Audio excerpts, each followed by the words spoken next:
ওঙ্কার বাংলার সঙ্গে রয়েছে আমি শিল্পা, চলে এসেছি আবহাওয়ার আপডেট নিয়ে। চলতি সপ্তাহে দক্ষিণবঙ্গের তাপমাত্রা কিছুটা বাড়ার পূর্বাভাস থাকলেও শনিবার থেকে আবারও নিম্নমুখী পারদ। এবার দক্ষিণবঙ্গে বাড়ছে উত্তুরে হাওয়ার দাপট, তবে তাতে তাপমাত্রায় খুব একটা পরিবর্তন হয়নি।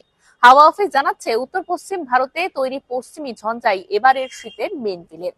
হাওয়া অফিস সূত্রে খবর, বুধবার থেকে তাপমাত্রা ফের কমবে কলকাতা সহ গোটা দক্ষিণবঙ্গে। প্রায় 2 ডিগ্রির কাছাকাছি তাপমাত্রা নেমে যাওয়ার পূর্বাভাস রয়েছে।